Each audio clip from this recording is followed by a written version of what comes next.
आप सभी को मेरा नमस्कार, प्रणाम, आदाब, सत श्री अकाल। तो आप सब कैसे हैं सर? आज हो जाओ तैयार, क्योंकि आज होगा फैटम फैटी। फैटम फैटी मतलब समझ गया ना, हमारे और आपके बीच नहीं, आपके और हमारे और सवाल के बीच होगा सर, ठीक ना। यानी आज तीनों मिलकर लड़ेंगे, कौन जीतता है, हम जीतते हैं या सवाल जीतता है या आप जीतते हैं, ठीक ना। तो सबसे पहली बात है कैसे होगा फैटम फैटी सर, वो तो आपको वक्त अभी तुरंत पता चल जाएगा, ठीक ना। तो सबसे पहली बात ये है ना कि मैं कहना चाहता हूं ना कि वही सवाल करो जो आपके एग्जाम में आने वाला है, और एसके साइंस क्लासेस आपके सामने वही सवाल लाएगा जो एग्जाम में आने वाला है, क्योंकि एसके साइंस क्लासेस का ही मतलब होता है रिजल्ट, और रिजल्ट का मतलब होता है एसके साइंस क्लासेस। ये मैं नहीं बोलता हूँ, वो आप बच्चे का रिजल्ट बोलता है, और वो आपका भी रिजल्ट बोलेगा सर। बस एग्जाम सेंटर से जैसे ही आप निकलिएगा ना, तो बस आपके जवान में एक ही नाम रहेगा, वो रहेगा एसके साइंस क्लासेस। मैं अपना बड़ाई नहीं कर रहा हूँ सर, वो आपका रिजल्ट बताएगा, ठीक ना। तो सबसे पहली बात यह है ना कि आज आपका फिजिक्स का एक नमूना सवाल लेकर के आए आपके सामने। वैसे क्वेश्चन है जो आपके एग्जाम में इस बार टैली नहीं करेगा, आएगा तो आएगा, तभी तो कहोगे कि तेरे प्यार में हमने सब कुछ भुला दिया। अब भूलना नहीं है सर। हाँ देखो, कहता है ना कि हर सफलता के पीछे एक लड़की का हाथ होता है, लेकिन अब तो हमको ऐसा लगने लगा ना कि यूपी बिहार में जब लड़की छोड़ता है ना लड़का को, तो एक के बार यूपीएससी क्रैक करता है। हाँ तो इसलिए सर वो सब मत सोचेगा दिमाग में, ठीक ना, कि सफलता के लिए वो होना चाहिए दिल में, ना ऐसा कुछ नहीं है। आइए पहला सवाल कहता है ना गौर करना, देखिए क्या कहता है, एक वस्तु ऊर्ध्वाधर ऊपर की ओर 96 फीट प्रति सेकेंड के वेग से प्रक्षेपित की जाती है, वस्तु कुल कितने समय तक हवा में रहेगी? मेरी बात को समझा नहीं समझा? एक कोई वस्तु है, ठीक ना, उसको हम ऊपर की ओर फेंक रहे हैं। सपोज मान लो कि ये वस्तु है, अरे वस्तुएं नु है, ये चलेगा नहीं पूरा गाला, ये वस्तु है, इसको हम ऊपर यहां से ऊपर की ओर फेंक रहे हैं, तो ये कुछ सेकेंड तक तो ये वाला वस्तु हवा में रहा या नहीं रहा, नहीं समझा। ये वस्तु को हमने ऊपर की ओर फेंका, तो ये वस्तु कुछ देर के लिए मारकर हवा में रहा कि नहीं रहा? तो आप कहिएगा गुरुजी बिल्कुल हवा में रहा। तो यही तो पूछा रे बकलोला कि एक वस्तु को 96 फीट प्रति सेकेंड, मतलब एक सेकेंड में वस्तु का वेग 96 फीट है, मतलब एक सेकेंड में वो वस्तु 96 फीट चला जाता है। तो वही कहता है कि एक सेकेंड में जब वस्तु का कहता है ऊपर की ओर जाने का वेग 96 फीट प्रति सेकेंड है, तब पूछा कि कुल वस्तु कितने देर तक हवा में रहा, है ना, यही पूछा। जहां पे सवाल में दिया हुआ है कि जी का जो मान रखना है वो रखना है 32 फीट, है ना, 32 फीट प्रति सेकेंड। अच्छा 32 फीट प्रति सेकेंड आइएगा, हाँ ये दिया हुआ है, ठीक। हमसे क्या पूछा है, कितने समय तक हवा में रहेगा, कितने समय तक हवा में रहेगा, इसका मतलब किसका मान पूछा है? टी का मान पूछा है ना, समय पूछा है, समय इक्वल टू वाट। अच्छा एक बात को तुम गौर कर लेना चला, ये जो 96 फीट प्रति सेकेंड ये जो दिया हुआ है वो क्या है? डिस्टेंस है। गलत बात, कारण 96 फीट प्रति सेकेंड की वेग से फेंका जा रहा है। अरे बबुआ थोड़ी सी गौर करना रे मोहतरमा, ये वस्तु को यहां से हमने जब ऊपर की ओर फेंका, अरे ये वस्तु को हमने ऊपर की ओर फेंका, तो अब गौर कर लेना कि ये वस्तु जब ऊपर की ओर जा रहा है तो इस पोजीशन पे रुक गया, फिर वरना नीचे आ गया। गौर कर। ये वस्तु को हमने ऊपर की ओर फेंका, ये वाला वस्तु यहाँ पे जाकर के रुक गया, फिर ये वस्तु नीचे आ गया। ये क्यों रुक गया? क्योंकि इस पे जो हमने फोर्स लगाया, अरे इस पे जो हमने बल लगाया, वो बल क्या हो गया? यहाँ पे आकर के खत्म हो गया। जैसा ही बल इस वस्तु पे खत्म हुआ, इस वस्तु के एक्सीलरेशन ड्यू टू ग्रेविटी नीचे खींचना चालू कर दिया, मतलब गुरुत्वीय त्वरण नीचे खींचना चालू कर दिया। अब थोड़ा सा गौर करना, मैं समझाना क्या चाह रहा हूं। जब ये वस्तु को हमने ऊपर की ओर फेंका तो वो वस्तु का वेग कितना था? तो 96 फीट प्रति सेकेंड। इस कहने का मतलब प्रारंभिक वेग कितना था? 96 फीट प्रति सेकेंड। कहां गया फोन? 96 फीट प्रति सेकेंड। हेलो, हाँ बोलिए,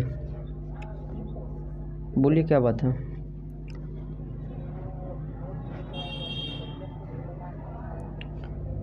पैसा पेमेंट करके स्क्रीनशॉट भेज दीजिए, मिल जाएगा 60 रुपया।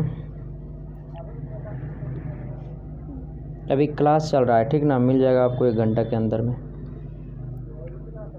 हाँ, आप थोड़ा सा गौर करिएगा, एक बात को आप थोड़ा सा गौर करिए। मैं यहाँ पे v = 0 क्यों लिखा, देखो v = हमने 0 क्यों लिखा, क्योंकि पता है, देखिए वस्तु को जब हमने फेंका तो अरे वस्तु का तो वेग था 96 फीट प्रति सेकेंड, और ये वस्तु का जो वेग है वो 96 फीट प्रति सेकेंड, लेकिन ये वस्तु का इनिशियल वेलोसिटी मतलब प्रारंभिक वेग है 96 फीट प्रति सेकेंड, लेकिन ये वस्तु यहाँ पे गया और ये फिर ये वस्तु नीचे आ गया। अब थोड़ा सा तू गौर कर कि जब ये वस्तु पहले ऊपर गया तब यहाँ पे क्या हो गया होगा, रुक गया होगा, तब ना फिर ये वस्तु नीचे आ गया होगा। जब वो वस्तु जाकर के अंत में रुक गया फिर नीचे आ गया, जब वो वस्तु जाकर के अंत में रुक गया तो फिर वो नीचे आया, और ये वस्तु जाकर के अंत में रुक गया, और जब अंत में रुक गया तो अंतिम वेग क्या हो गया, 0। ये वस्तु जाकर के अंत में रुक गया तो अंतिम वेग 0, और जब अंतिम वेग 0 तो कहे फाइनल वेलोसिटी 0।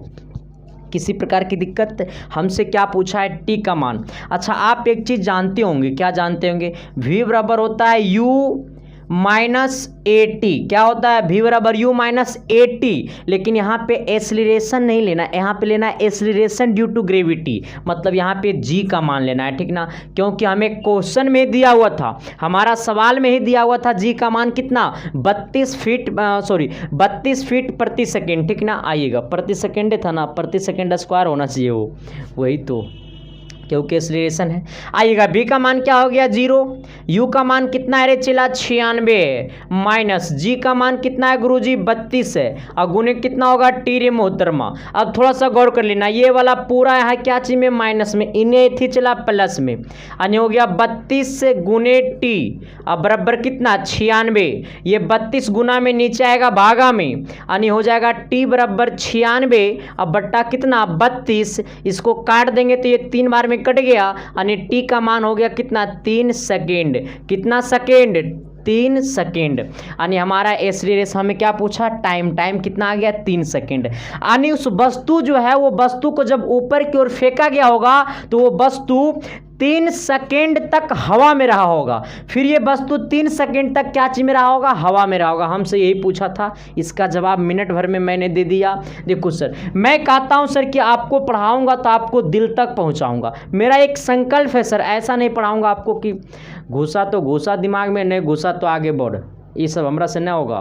बात है इक्वल, हाँ भाई, बात है इक्वल, जितना पढ़ाऊंगा वो सीधे आपको दिल और दिमाग में दे दूंगा, ठीक ना, ये मेरा वादा है। तभी तो आपका सपना, आपका सिलेक्शन आपकी कदमों में झुकेगा सर, क्योंकि देखो मेरा एक ही विकल्प रहता है कि आपका सिलेक्शन आपके कदमों में झुकना चाहिए। हाँ, क्योंकि जब तक वो झुकेगा नहीं ना, सिलेक्शन जब तक आपका सामने झुकेगा नहीं ना, तब तक हम रुकेंगे नहीं। हाँ, आइएगा, कहने का मतलब जब तक आपको सरकारी कॉलेज नहीं मिल जाता तब तक रुकने वाले में से हम लोग नहीं हैं। कहता है क्या, कहाँ गया, प्रथम परमाणुवीय रिएक्टर किनके द्वारा निर्मित किया गया, प्रथम परमाणुवीय रिएक्टर किनके द्वारा निर्मित किया गया, 2 नंबर का, प्रथम परमाणुवीय रिएक्टर किनके द्वारा निर्मित किया गया, ऑप्शन है ABCD। इसको कमेंट बॉक्स में कमेंट करो सर, जल्दी से जल्दी कमेंट करो वीडियो को रोक करके, ठीक ना। तो आप जो प्रथम परमाणुवीय रिएक्टर जो किनके द्वारा निर्मित किया गया, तो इनका नाम था फर्मी। क्या नाम था, फर्मी, ठीक ना। आइएगा 3 नंबर सवाल की तरफ। 3 नंबर सवाल का आता है ना कि एक नाभिकीय रिएक्टर में इसका संरक्षण होता है। देखो किसका संरक्षण होता है, देखिए एक नाभिकीय रिएक्टर है, क्या है, थोड़ी सी गौर कर लेना सर, नाभिकीय रिएक्टर, यही ना है, नाभिकीय रिएक्टर, नाभिकीय रिएक्टर में किनका संरक्षण होता है, थोड़ा सा गौर करना। ये जो है ना प्रीवियस ईयर का क्वेश्चन है, ठीक ना, और आपका ऑप्शन में गलत मरवाया होगा। ओके, देखिए यहाँ पे गौर कर लेना। सबसे पहली बात है ना कि नाभिकीय रिएक्टर आखिर में होता क्या है, इसको बताने से पहले मैं आपको बता दूं कि नाभिकीय रिएक्टर में जो संचरण होता है ना वो केवल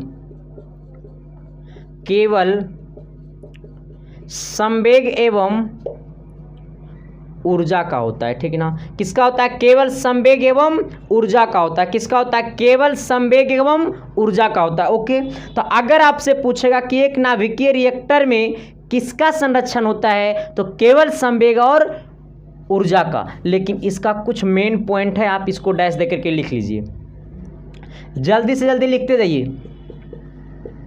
नाभिकीय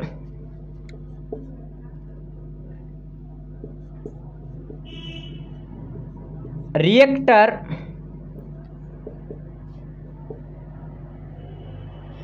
में श्रृंखला, नाभिकीय रिएक्टर में श्रृंखला अभिक्रिया को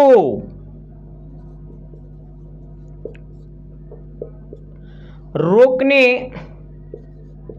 तथा ऊर्जा स्तर कोप, ये कोप है, ठीक ना, ऊर्जा स्तर कोप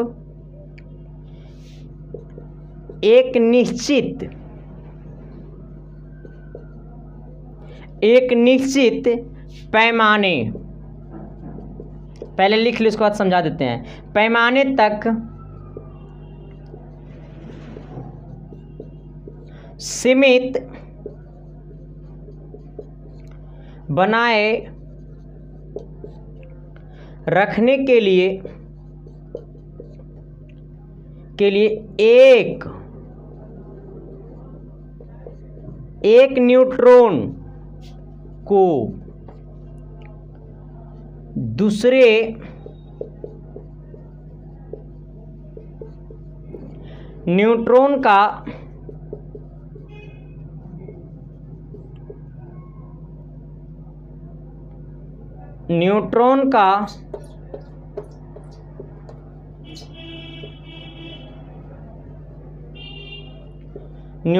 का विखंडन किया जाता है। थोड़ा सा गौर करो, देखो इधर, एक नंबर पर चालू करिए, थोड़ा सा गौर करिए, देखिए इधर कहता है क्या कि नाभिकीय रिएक्टर में श्रृंखला अभिक्रिया, गौर कर लो, मौका है जिंदगी में, फिर कभी दोबारा मौका नहीं मिलेगा। कहता नाभिकीय रिएक्टर में श्रृंखला अभिक्रिया, कौन सा अभिक्रिया? श्रृंखला अभिक्रिया को रोकने तथा ऊर्जा स्तर कोप एक निश्चित पैमाने तक सीमित बनाए रखने के लिए एक न्यूट्रॉन को दूसरे न्यूट्रॉन का विखंडन किया जाता है। एक न्यूट्रॉन दूसरे न्यूट्रॉन का विखंडन किया जाता है, ठीक ना, एक न्यूट्रॉन दूसरे न्यूट्रॉन का विखंडन किया जाता है। ओके, यहाँ तक किसी प्रकार की दिक्कत, इसको नोट करके नीचे लिख लो। अगला सवाल कहता है ना, क्या कहता है? कहता निम्नलिखित में कौन विद्युत का चालक है? सबसे पहले आप ये समझते हैं कि विद्युत का चालक होता क्या है? विद्युत का चालक किसे कहेंगे? अगर आपका सवाल आ गया कि विद्युत का सबसे अच्छा चालक कौन सा है, अगर पूछ दिया कि विद्युत का सबसे अच्छा चालक कौन सा है, विद्युत का सबसे अच्छा कुचालक कौन सा है, ये आचालक कौन सा है, ये सब एग्जाम में आता है, ठीक ना। तो ये जो सवाल है ना, वो आपके एग्जाम के पैटर्न पे है, ये ऑप्शन पे आपको चलना नहीं पड़ेगा सर, ठीक ना। इसके बारे में विद्युत का चालक होता क्या है ना, करंट जो होता है, कंडक्टर्स, वो होता क्या है आखिर में, विद्युत का चालक किसे कहेंगे, इसको समझना पड़ेगा, क्योंकि यहाँ पे ऑप्शन आपको अलग अलग रहेगा, ठीक ना। यहाँ पे रटने से फायदा नहीं, आपको इसका कॉन्सेप्ट समझना पड़ेगा सर, ठीक ना। तो यही कॉन्सेप्ट ही आपको मैं समझाऊंगा सर, तभी तो कहते हैं कि मैं बचपन का प्यार मेरा भूल नहीं जाना रे, जैसा मेरा प्यार है जान तुझे किया हूँ, अब बचपन का प्यार मेरा भूल नहीं जाना रे, तेरे बिना जीना रे, तेरे बिना मरना रे। आइए सर, हाँ, कहाँ गया सवाल? कहता है क्या, सबसे पहले सवाल क्या बोला, कह रहा है ना, निम्नलिखित में कौन विद्युत का चालक है? सबसे पहले गौर कर लेना, विद्युत का चालक आखिर होता क्या है? विद्युत का चालक आखिर में होता क्या है, देख लो।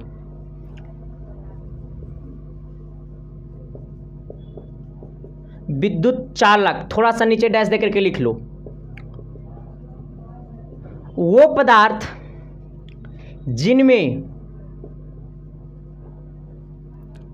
जिनसे जिनमें नहीं, वो पदार्थ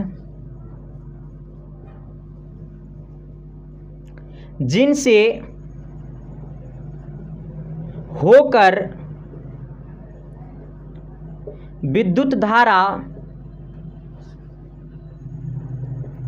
जिनसे होकर विद्युत धारा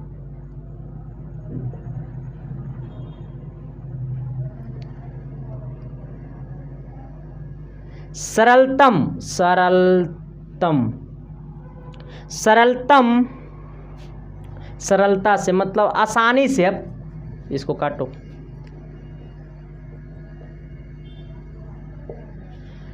वो पदार्थ जिनसे होकर विद्युत धारा आसानी से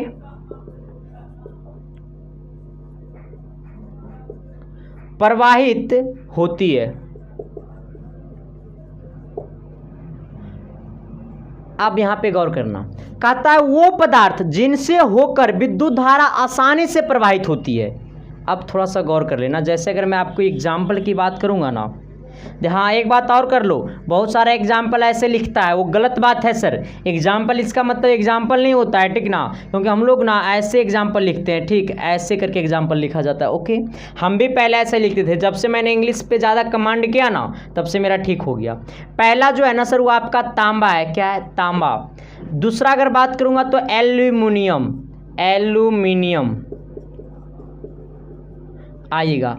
अगला की अगर मैं बात करूँगा तो जस्ता, अगला की बात करूंगा तो सोना, फिर कर दो ईटीसी, सोना चांदी कर दो ईटीसी, फिर कर दो ईटीसी। अब मामला ये है ना सर कि आपका ऑप्शन में ना तो ये है, ना तो ये है, ना तो ये है, ना तो ये है, ना तो ये है। आपका सवाल क्या बोला था कि निम्नलिखित में कौन विद्युत का चालक है? मानव शरीर, जल, एवोनाइट, वायु। आपका ऑप्शन में तो ये सब कुछ भी नहीं है। अब यहाँ पे गौर कर लेना, अब नीचे स्टार देकर के लिखना, पहले इतना लिख लो कि वो पदार्थ जिनसे होकर विद्युत धारा आसानी तरीका से प्रवाहित होता है, उसे हम लोग क्या कहते हैं? विद्युत का चालक कहते हैं, ठीक ना। विद्युत चालक किसे कहते हैं? तो वो पदार्थ जिनसे होकर विद्युत धारा आसानी से प्रवाहित होता है, उसे हम लोग क्या कहते हैं? विद्युत चालक। अगर बात करेगा ना मानव शरीर का, तो मानव शरीर में 70%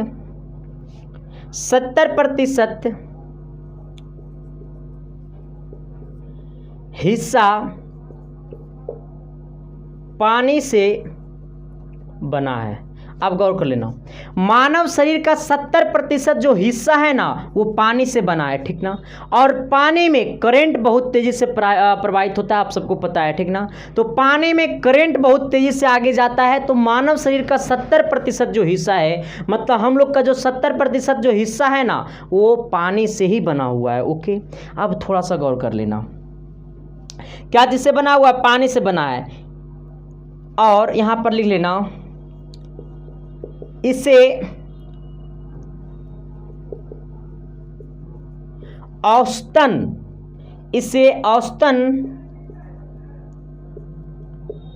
विद्युत का अच्छा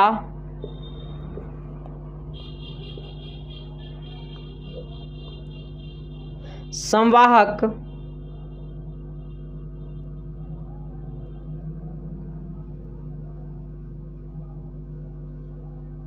अब पुराने देश को इसको खाने खत्म। औसतन तो औसतन नहीं पूछता, उतना आगे पूछ भी नहीं करेगा। हाँ, अब देखो, जब 70% हिस्सा जो है मानव शरीर का वो आपका पानी का बना हुआ है, तो इसलिए हमारा ऑप्शन नंबर ए होगा मानव शरीर, ठीक ना। इसको थोड़ा सा नोट कर लेना सर, इसको क्या कर लेना? थोड़ा सा नोट कर लेना, विशेष मत करना, थोड़ा सा कर लेना, ठीक। आइएगा, अगला सवाल कहता है ना, 5 नंबर सवाल होगा, ठीक ना। 5 नंबर क्या कहता है? 5 नंबर बताने से पहले मैं आपको बता देना चाहता हूं सर, आप सब के लिए मैंने कुछ अपने हाथों से लिखा, आप सब के लिए लिखा, जिसका प्राइस एकदम न्यूनतम है सर। जिसको आप खरीदिएगा तो आपका सिलेक्शन आपके कदमों में झुकेगा, मैं ये वादा करता हूं। क्योंकि सर मैंने 900 प्रश्न अपने हाथों से लिखा, जहाँ पे लगभग 300 प्रश्न फिजिक्स है, लगभग 300 केमिस्ट्री है, लगभग 300 मैथ है, यानी टोटल लगभग 900 सवाल है, जिसका नाम रखे हैं गेस क्वेश्चन।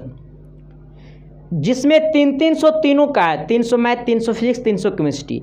मेरा उसमें सारा का सारा सिलेक्टेड क्वेश्चन है, मैंने अपने हाथों से लिखा। आप अगर खरीदिएगा उसको तो आपको पूरा पता चल जाएगा कि 900 सवाल मैंने अपने हाथों से लिखा है, और वही सवाल लिखा हूं जो आपके एग्जाम में आने वाला है। क्योंकि मैं वादा किया हूं कि आपके एग्जाम में 40% सवाल वैसे होगा जो मेरा नोट्स से आएगा, और उसमें सॉल्यूशन भी है। सवाल ही नहीं है, क्वेश्चन ही नहीं है, क्वेश्चन के साथ साथ उसमें सॉल्यूशन भी है। तो उसको खरीदने के लिए सर आपको बस एक न्यूनतम प्राइस है, पहले तीनों खरीदते थे तो 100 रुपये लगता था, अब उसका प्राइस मात्र कर दिया गया है 60 रुपया। जिसको खरीदने के लिए आपको वहाँ पे एक नंबर दिखाई दे रहा होगा, 2 नंबर दिखाई दे रहा होगा। ये 2 नंबर में से किसी भी नंबर पर आप ऑनलाइन पेमेंट कर दीजिए, पे फोन, गूगल पे, पेटीएम, और वो 2 में से किसी भी व्हाट्सअप नंबर पर उस पेमेंट का स्क्रीनशॉट भेज दीजिएगा, ठीक ना। और आप मैसेज में लिख दीजिएगा कि मुझे पॉलिटेक्निक का गेस क्वेश्चन चाहिए। स्क्रीनशॉट भेजने के बाद आपके पास मिनट भर में आपके व्हाट्सएप पे पीडीएफ फाइल सेंड हो जाएगा।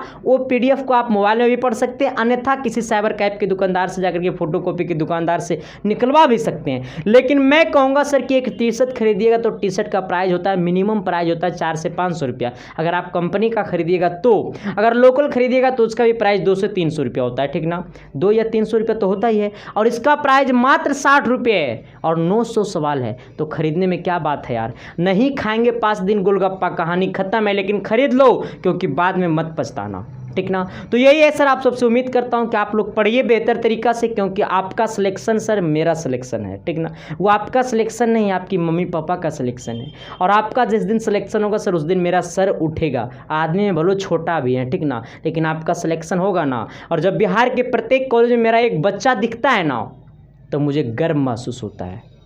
तो प्लीज़ आप सब भी मेहनत करिए सर, और अपने सपना को करिए साकार। तो और एक बात और बता देना चाहते हैं, कॉल मत कीजिएगा, वरना कॉल कीजिएगा तो ब्लॉक हो जाइएगा, ठीक ना। कॉल फालतू का नहीं करिएगा, व्हाट्सएप पे मैसेज करिएगा, आपका रिप्लाई मिलेगा, काम भरी बात करिएगा, वरना ज़्यादा व्हाट्सएप पे मैसेज कीजिएगा तो भी ब्लॉक हो जाइएगा। ओके, आइए अगला सवाल क्या कहता है, थोड़ी सी गौर कर लेना सर, क्योंकि सवाल तो आपके लिए ही है। कहता है ना, हाइड्रोजन बम में प्रयोग में लाई गई प्रक्रिया है। अच्छा, हाइड्रोजन बम में प्रयोग में लाई गई प्रक्रिया, कहाँ गया मिटाने वाला।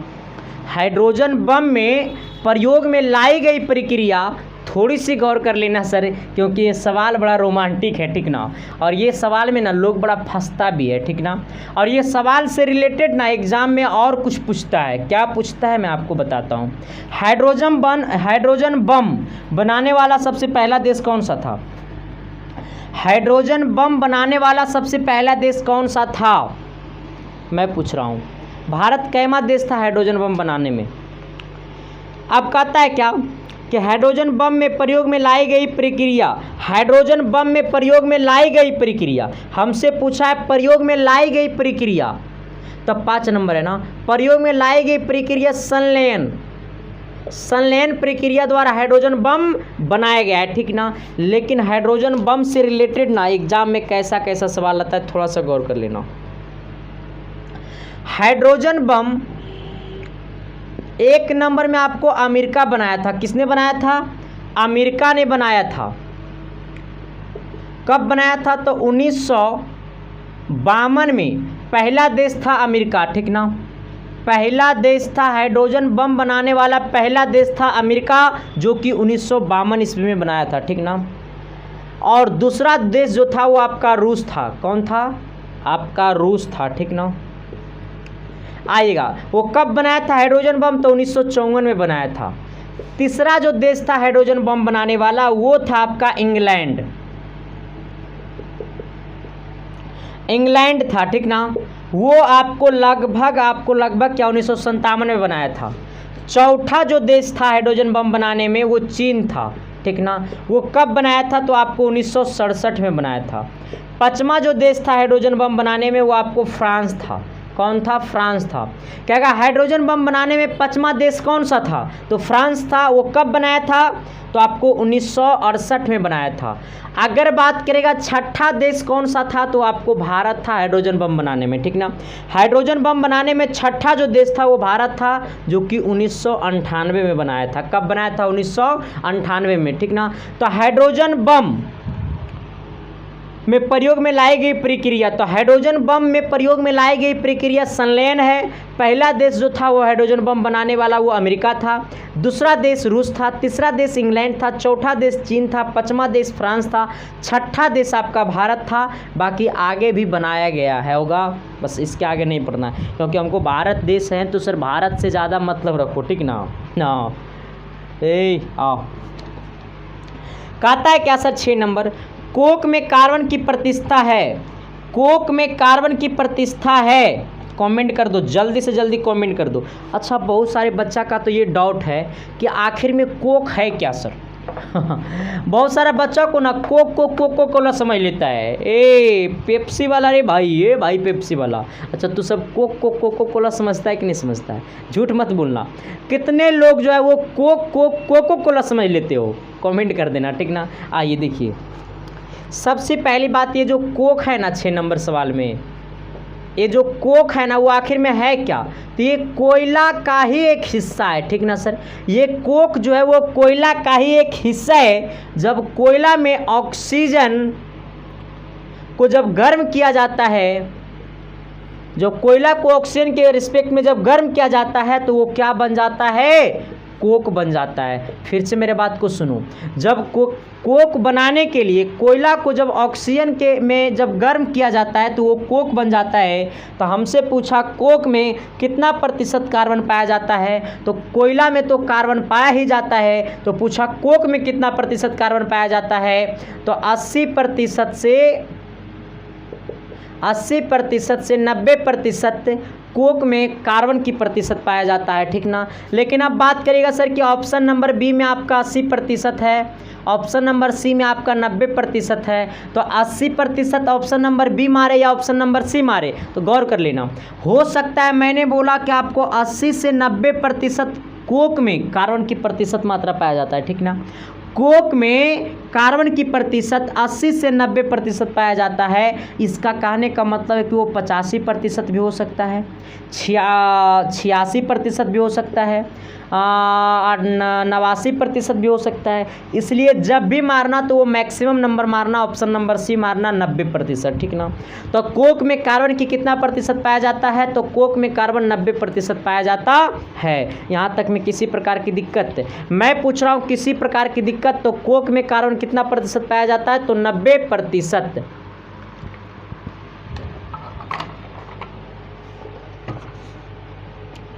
अगला सवाल क्या कहता है, थोड़ी सी गौर कर लेना क्योंकि तभी तो कहोगे कि सर, हम कहेंगे कि रे बहुत सारे बच्चा पता है मैं नहीं बताऊंगा कि अरे मास्टर तू 5 दिन से गैप कहाँ था। 5 दिन नहीं थे, 3 दिन 4 दिन क्लास बंद था। कहेगा कहाँ गया था तू मास्टर 3 से 4 दिन पहले, नहीं बताएंगे। ये जिंदगी जीने मिला, ये जिंदगी आप सबको मेहनत करने को मिला। आइए सर, कहता है ना अगला कि 20 वोल्ट के विभवांतर से जुड़े एक 4 ओम के प्रतिरोध को प्रति सेकंड उत्पन्न ऊष्मा क्या होगा। अच्छा रे भाई, अच्छा देखना क्या कहता है। अच्छा अगर हम इसको बनाना चाहेंगे तो कैसे बनाएंगे, थोड़ा सा गौर कर लो, हम बता देते हैं। कहता है ना कि 20 वोल्ट के विभवांतर से जुड़े एक 4 ओम के प्रतिरोध में प्रति सेकंड उत्पन्न ऊष्मा क्या होगा। अच्छा कितना वोल्ट है, तो 20 वोल्ट है। अच्छा कितना प्रतिरोध है, तो 4 ओम का प्रतिरोध है। हमसे क्या पूछा, उत्पन्न ऊष्मा, ये ना पूछा है उत्पन्न ऊष्मा। अच्छा आप देखिए, उत्पन्न ऊष्मा बराबर होता है आई भी।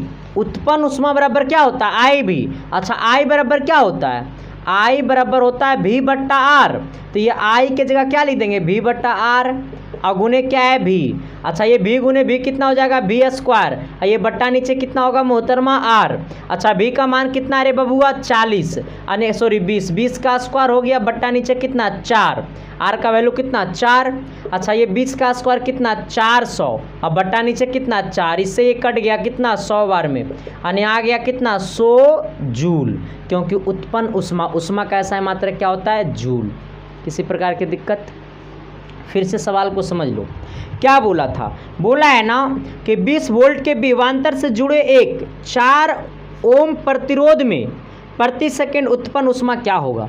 कितना का प्रतिरोध उत्पन्न कर रहा है, तो 4 ओम का, ठीक ना। कितना वोल्ट का करंट है, 20 वोल्ट का करंट है। उत्पन्न ऊष्मा बराबर क्या होता है, आई वी, जहाँ पे आई बराबर क्या होता है, वी बट्टा आर। तो आई की जगह वी बट्टा आर रखो, यहाँ पे गुने वी है, वी गुने वी कितना हो जाएगा, वी स्क्वायर, अब बट्टा नीचे कितना आर, ये वी स्क्वायर यानी वी का वैल्यू 20, तो 20 का स्क्वायर 400, अब बट्टा नीचे 4, इससे ये कट गया, 100 बार में चला, ये कितना आ गया, 100 जूल आ गया।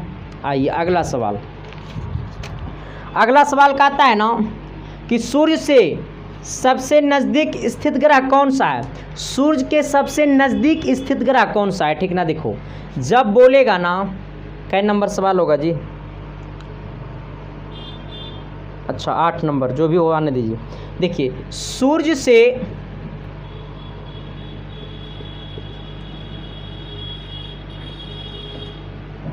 सबसे नज़दीक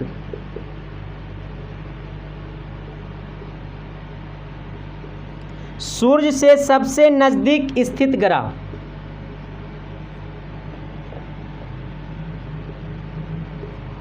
कौन सा, यही ना है। आइए कह रहा है सूर्य से सबसे नज़दीक स्थित ग्रह कौन सा है, तो जब बोलेगा सबसे नज़दीक तो मार देना बुध। क्या मारना, बुध।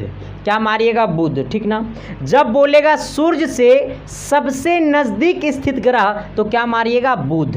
अगर आपसे पूछेगा सूर्य से सबसे दूर स्थित ग्रह, अगर ये पूछा तो, ऐसे तो आपका सवाल था कि सूर्य से सबसे नज़दीक स्थित ग्रह तो क्या मारिएगा, बुध। अगर पूछेगा सूर्य से सबसे दूर स्थित ग्रह, तो जब दूर बोलेगा ना तो मारना वरुण। क्या मारना, वरुण। क्या मारना, वरुण। क्या मारना, वरुण। देखो मारना वरुण, ना कि मारना अरुण। अरुण एक भी ग्रह होता है, ठीक ना, अरुण मत मारना, मारना वरुण। सूर्य के सबसे दूर स्थित ग्रह जो होगा वो क्या होगा, वरुण, ना कि अरुण। सूर्य के सबसे दूर स्थित ग्रह, अरे सूर्य के सबसे दूर स्थित ग्रह तो मारना घप्सना वरुण। और वरुण जो है वो सूर्य से कितना दूर है, तो आपको 4,495 मिलियन दूर है, ठीक ना। हाँ लो ये भी बता दिए। देखो अगर आपसे पूछा कि सूर्य से सबसे दूर स्थित ग्रह तो मारना वरुण, ना कि मारना अरुण। अरुण भी एक ग्रह होता है, ठीक ना, तो इसको मत मारना, मारना वरुण। कहेगा कितना दूर होता है सूर्य से वरुण ग्रह, तो 4,495 मिलियन दूर होता है, ठीक ना। कहेगा सबसे नज़दीक ग्रह तो क्या मारना, बुध। अगर आपसे पूछा क्या, प्यार वाली बात, कह रहा है एक साधारण आँख के लिए स्पष्ट दृष्टि की न्यूनतम दूरी क्या होती है। एक साधारण आँख के लिए स्पष्ट दृष्टि की न्यूनतम दूरी कितना होता है, थोड़ा सा गौर कर लेना। एक साधारण आँख के लिए स्पष्ट न्यूनतम दूरी कितना होता है, 25 सेंटीमीटर। ये तो सबको पता होगा। आइए अगला, बल और विस्थापन के बीच किस कोण से अधिकतम कार्य होगा। बल और विस्थापन के बीच किस कोण से अधिकतम कार्य होगा, कमेंट बॉक्स में कमेंट कर दो रे बबुआ। देखो नहीं समझा ना तो ये वाला फॉर्मूला लगा देना, W बराबर FS cos थीटा, ठीक ना। इस पर फॉर्मूला लगा देना। अगर नहीं समझ में आएगा तो डायरेक्टे कर देना 0 डिग्री, ठीक ना, क्योंकि इसका आंसर कितना होगा, 0 डिग्री, ठीक ना। अगर बेसिक से बनाना चाहते हो तो फॉर्मूला होता है W बराबर FS cos थीटा, ठीक ना, ये वाला फार्मूला होता है। ओके, तो आज तक का क्लास इतना ही रहेगा सर। अब आपका क्लास डेली 2 क्लास चलेगा, एक शाम एक सुबह, और सुबह में 7 बजे, शाम में 7 बजे, ठीक ना। 7 बजे या किसी और टाइम में भी चलाया जाएगा तो आपके पास नोटिफिकेशन चला जाएगा, ठीक ना। तो thank you sir, love you. देखते रहना SK साइंस क्लासेस। मिलते हैं आप सबके बीच अगली क्लास में, तब तक के लिए bye, love you, thank you. Channel पे नए हो तो चैनल को सब्सक्राइब करना तो बनता है भाई। और जो लोग अगर यूट्यूब पे वाला पूरा वीडियो देखना चाहता है, ठीक ना, लगता है कि मैंने अभी सिलेबस नहीं पढ़ा, तो आप मेरा यूट्यूब चैनल पे जितना भी वीडियो है ना वो सारा वीडियो को देख लीजिए, आपका सिलेक्शन आपके कदमों में झुकेगा। यूट्यूब के प्लेलिस्ट में जाना, वहाँ पे मैथ पॉलिटेक्निक करके एक प्लेलिस्ट बना हुआ है, फिजिक्स पॉलिटेक्निक करके एक प्लेलिस्ट बना हुआ है, केमिस्ट्री पॉलिटेक्निक करके एक प्लेलिस्ट बना हुआ है, वो सब सारे क्लासेस देख लो, आपका सिलेक्शन आपके कदमों में झुकेगा सर, ये मैं वादा करता हूँ, ठीक ना। तो thank you sir, love you.